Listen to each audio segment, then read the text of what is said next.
안녕하세요. 예. 저기 사장님이 여기 기촌하신 분 맞으세요? 예, 맞아요. 사장님 간략하게 자기소개 좀 부탁드릴게요. 뭐 시골 촌부를 소개할 게 있나요? 음. 기촌한 지는 한 20년 됐고, 제 이름은 장성문이고, 올해 이제 63세입니다. 여기서 와서 하시는 일은 뭐예요? 제 같은 경우에는 이제 같이 집사람하고 펜션 운영도 하고, 건축 일도 하고, 누가 집 져달라 그러면 집 짓고, 집도 지을 수 있어요? 네, 저희 집도 제가 직접 다 졌고, 네. 다른 분들이 또 져달라 그러면 져 주기도 하고, 요 집이 이제 최근에 진 집이고, 네. 여기에요? 예. 저 집이 이제 귀촌에서 내려와가지고 이제 진 집이고. 아, 잔디밭도 그렇고 이 돌도 다 직접 하신 거예요? 예, 뭐 잔디야 심으면 되는 거고, 돌 같은 경우에는 이제 이렇게 실을 띄워가지고 이 폭을 맞춰가지고 하는 게 중요해요. 그래서 폭을 맞춰서 이렇게 생긴 모양대로 맞춰서 놓았죠. 하이야. 네, 아빠가 부르는데 오지도 않았어. 어? 가희. 가희? 예. 왜 가희라고 지은 거예요? 가리왕산에 가짜를 따가지고 네. 암놈이거든요. 그래서 희자를 붙여준 거죠. 가희야. 얘네 엄마가 4마리를 낳았는데 가리, 가희, 리희, 왕이, 산이, 암놈 2마리, 순놈 2마리 이렇게 나왔어요. 그래서 다 어디 갔어요? 분양해 갔죠. 다 분양. 그래가지고 처음에 여기 터 잡으실 때도 같이 키우신 거예요? 얘 엄마의 음. 할아버지 때부터 음. 그때 할아버지 때부터 길러서 얘까지 내려온 거죠. 여기는 또 왜 뒤에 왜 가요? 여기도 저희가 운영하는 펜션이에요. 어디 가요? 여기가 저기. 여기 펜션도 직접 다 만드신 거예요? 예, 여기도 직접 만든 거예요. 여기 펜션은 이름이 뭐예요? 여기는 수선화실. 수선하시. 예. 여기 어제부터 손님이 계셔서 지금 손님이 잠깐 나가셨어요. 어제 들어오셔가지고 지금 머무르고 계세요.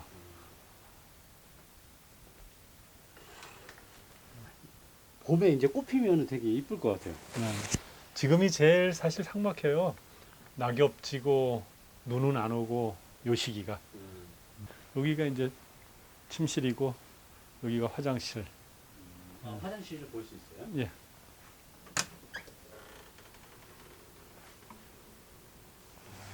깔끔하게 아늑하네요. 음. 여기 와서 펜션을 하실 생각을 하신 거예요? 그냥 내려와서 딱히 뭐 이렇게 먹고 살 만한 게 마땅치가 않고 여름철 되니까 사람들은 엄청 모고 계곡에 그래서 앞에 계곡 있죠? 펜션 하면 잘 될 거라고 또 얘기를 해주더라고요. 그래서 그럼 한번 해보자. 그러고 시작한 거죠. 전체적으로 다 짓는 건 한 달 정도 걸렸는데 네. 지금 한 몇 평 정도 되는 거죠? 여기가 한 6평? 여섯 평? 예. 6평이면은 총 그럼 얼마가 비용이 들어간 거예요? 자재까지 해가지고 한 1,800, 2천 정도 들은 것 같은데. 2천이요? 네, 2천 정도. 생각보다 음. 되게 좀 저렴한 것 같아서요.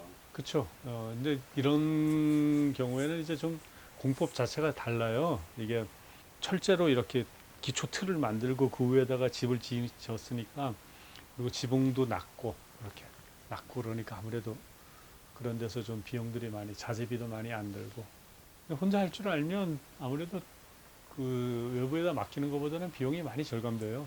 인건비가 반 정도 된다고 보면 되거든요. 사장님 이 계단도 다 직접 만드신 거예요? 예. 쌓느라고 고생 좀 했지요. 여기에요. 여기가 손님들이 머무는 흔들레실. 되게 아기자기하고 이게 편백나무인가요? 이게? 요건 평백나무는 아니고 요거는 그 레드파인이라는 적송 소나무 종류예요. 근데 냄새가 좋죠. 예, 향이 되게 좋고 예. 이렇게 나무로 이렇게 펜션을 지은 이유가 있는 거예요? 그 오시는 분들이 좀 쉬고 싶어 하시고 이렇게 좀 편안하게 힐링하고 싶어 하시잖아요. 그래서 친근감도 있고 건강에도 좋고 그럼 주로 오시는 손님분들이 어떤 분들이 많이 오세요? 가족 단위로 많이 오세요. 계곡도 구경하고 산길도 트레킹하고 그러고 이제 저녁에 고기도 구워서 드시고. 기초를 하셔서 이게 펜션은 이제 조금 수입을 얻기 위해서 조금 지으신 거예요? 움직일 때까지는 자식들한테 손 벌리지 말아야 되잖아요. 그래도 그런 대로 괜찮아요. 그냥 노후 생활. 아 괜찮아요? 예, 그럼 예. 어떻게 월 평균 이렇게 좀 수입이 좀 나와요? 이제 여름 쪽으로 몰려 있긴 한데 월 평균으로 나누면 한 300? 한 300 정도 되니까 시골 생활에서 300이면 괜찮죠. 여기 이제 주방이에요. 이게 주방인데 그냥 깔끔하게 여기 와서 뭐 계속 생활하시는 게 아니고 한번 와서 즐기고 가시는 거니까 간단하게 요리 같은 거 하실 수 있게 그렇게. 자, 여기가 화장실이에요.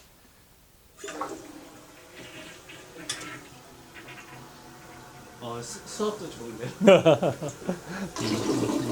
이런 수도공사나 하수공사도 다 직접 하신 거예요? 이 시골 같은 경우에는 사람 구하기가 참 어려워요. 그래서 옛날에 도시에 있을 때 전기부터 시작해서 설비 이런 것들을 다 배웠어요. 그래서 이제 그때 배워놨던 게 이제 시골에 와서 제대로 써먹는 거죠. 이 이제 제가 직접 다 한 겁니다. 뭐 시골살이에서의 펜션 좀 어때요? 괜찮아요? 그때 2000년도 초에 펜션이 막 바람이 불어가지고 우후죽순으로 막 생겼어요. 아무데고 다 그냥 시골이면 다 펜션식으로 운영을 했는데 지금은 이제 막 졌던 그런 펜션들은 이제 좀 그 사양 사업이 되고 어쨌거나 사람들이 그 내려왔을 때 쉴 수 있는 공간. 아, 내가 이거 도심에서는 못 느꼈던 공간이라는 곳을 선택하셔야지 실패가 없어요. 그 다음에 이제 주변에 밭이 없는 곳. 주변에 쉬러 왔는데 밭에 막 농약 치고 이렇게 사람들이 되게 불쾌하고 안 좋거든요. 그래서 그런데 좀 피해야 될 부분들 너무 일찍 은퇴를 해가지고 한 2, 30년 생산할 수 있는 능력이 공백이 있잖아요. 그 공백 기간 동안 농촌에서 전원생활 즐기면서 펜션으로 어느 정도 수익을 갖출 수도 있고 해서 괜찮은데 지역 선택이 굉장히 중요합니다. 저 아래서 마당에서 보는 이 경관하고 여기 올라왔을 때 딱 보이는 이 경관하고가 또 틀려요. 그래서 그런가 사람들이 자꾸 높은 데를 올라가려고 그러는 것 같아. 그래서 여기서 집사람도 그렇고 여기서 가끔 차도 마시고 그래. 일부러 올라와가지고. 이게 시골살이에 있어서의 로망 아닌가요? 그렇죠. 이제 여기 오시는 분들이 다 로망이라 그래요. 그런데 결정하기가 그렇게 쉽지가 않나 봐요. 그 서울살이, 도심살이의 그 미련이라 그럴까? 그런 것들이 되게 버리기 힘든 것 같아요. 근데 오시면 전부 다 로망이라 그래요. 근데 또 의외로 여자분들이 또 싫어하셔요. 왜요? 놀러 오는 건 좋은데 와서 사는 건 너무 외롭다고. 근데 와 살아보면 정말 외롭지는 않아요. 바빠요. 이제 도시로 다시 들어가서 살라 그러면 아파트 생활하라 그러면 못할 것 같아요. 숨이 막혀서.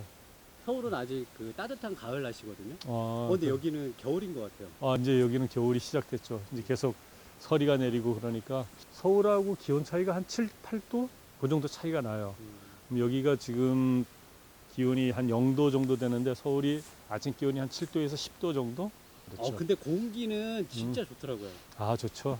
아침에 일어났을 때 그 상쾌한 그 공기 이런 것들이 매료시키죠. 좋아요. 저희가 살려고 집을 졌어요. 네. 이 집이요? 예, 집사람이 집에 대한 로망이 나지막하니 집이 이렇게 싹 가라앉아 있고 안으로 들어가면 좀 높고 웅장한 집. 겉에서 봤을 때는 좀 나지막한 집. 그런 집을 원해서 제가 디자인을 그렇게 했죠. 그러면 여기 땅이 총 네. 얼마나 되는 거예요? 크기가? 여기가 한 400평 가까이 돼요. 400평. 예. 그리고 저 위에 밭이 한 1600평. 밭도 위에 밭도 예, 있으세요? 예. 근데 그 밭 중에서 300평은 지난해 팔렸어요. 왜 따로 파신 이유가 있어요? 돈이 없어서. 아니고 갖고 있으면 뭐예요? 그냥 뭐 농사 짓고 그런 게 아니니까 네. 굳이 갖고 있을 필요가 없더라고요.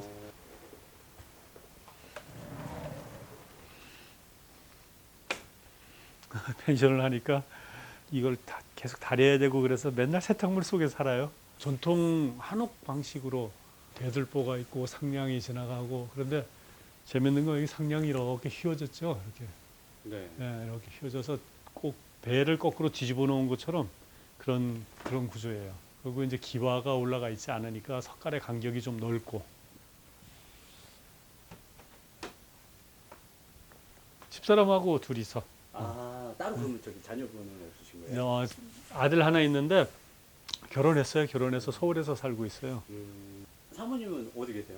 아, 지금 집사람 김치 담그고 있어요. 네, 가서 김치 가서 거들어 줘야 돼. 젊었을 때 이제 사업을 했어요. 나름 괜찮았죠. 이제 인테리어 회사의 직원도 몇 명 있었고. 언제요? 그러니까 이제 30살부터 시작해서 예. 한 10년 정도, 10년 좀 넘게 했었던 것 같아요. 사업을요? 네, 사업을. 인테리어 사업. 인테리어 사업을. 그래서 나름대로 돈이 한 3, 40억 쭉 벌리더라고요. 그래서 이대로 가면은 뭐 금방 100억 벌겠구나.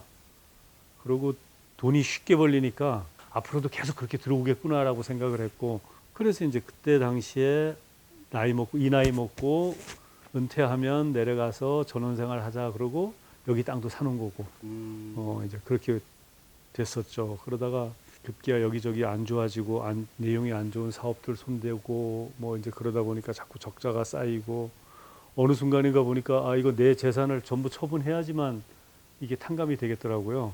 갖고 있던 걸 몽땅 다 부동산을 내놨어요. 팔려고 내놨는데 여기만 빼고 금방 다 팔리더라고요. 뭐 아파트며 상가며 이런 것들이. 그래서 다 팔고 다 정리하고 그러고 이제 집사람이랑 홀홀 단신으로 여길 내려온 거죠. 그냥 아무 생각이 없었어요. 아무 생각이 없고 이제 빚쟁이들한테 막 시달리고 그랬었으니까 이제 그거 다 정리하고 어쨌거나 다 정리를 하니까 홀가분한데 이미 몸은 몸대로 다 망가져 있었죠. 저도 막 원형 탈모에 혈변 보고 집사람 같은 경우에는 이 소화가 안 되니까 밥만 먹으면 소화제를 한 움큼씩 먹어야 돼. 활명수에다가 소화제를 먹어야 되고 밤 되면은 손가락 마디가 아파가지고 잠을 못 자는 거야. 그래도 나를 살린 게 여기 돌을 싸면서 수양이 많이 됐어요. 집중을 하니까. 뭐 나도 나지만 집사람이 제일 가슴이 아프더라고요. 도시에서 이렇게 문화생활 즐기고 골프 치고 뭐 수영장 다니고 그렇게 했던 사람이 갑자기 이제 시골 내려와서 아무것도 할 게 없잖아요. 그때 당시에는 아무것도 할 게 없고 이제 본의 아니게 빠르게 내려오게 된 거죠. 그런데 여기 집터가 이렇게 돼 있던 게 아니고 구옥이 옛날 사람이 살던 집이 다 쓰러져 가는 집이 하나 있었어요. 이제 거기서 살면서 이 집을 진 거죠. 여보, 뭐 하쇼? 우리 집사람이에요. 사모님이세요? 네. 간략하게 좀 소개 좀 부탁할게요. 나요? 네. 나 여기 산골 아줌마 사건 아줌마예요. 김명기예요. 김명, 기자. 기자. 예. 올해 나이가 어떻게 되세요? 62 내가 둘인가? 62요? 예. 그렇게 안 보이세요. 에이. 아이고 좋아? 아이고 좋아? 손동은 떼기 당신이 잡아줘야 돼. 잡아야지. 맨날 둘이서 붙어 있으니까 아마 사이가 안 좋으면 못 살 것 같아. 지금도 손 꼭 잡고 계시는데요. 에이. 가스포츠 피나요? 계곡이 바로 옆에 있어서 너무 시원하고 좋을 것 같아요. 여름에는 아주 냉기가 저기서 쫙 올라오는 게 에어컨 같아요. 사람들이 많이 와요. 이 돌담도 직접 쌓으신 거예요? 예, 처음에 싼 돌담 쫙 한 게. 그래도 이거 싸면서 많이 수양했지. 예. 그때 당시에 막 이제 내려와가지고 가슴 속에 응어리가 있으니까 그 응어리를 여기다 푸는 거야. 이 돌을 싸면서 마음을 달랜 거지. 심정이 어떠셨어요? 심정이 어떻겠어요? 그 절벽이었지, 절벽. 아무런 생각도 없었지 뭐. 그때 옛날 생각하니 눈물 나? 아니야 눈이 뭐가 눈이 들어가- 시려서 그래.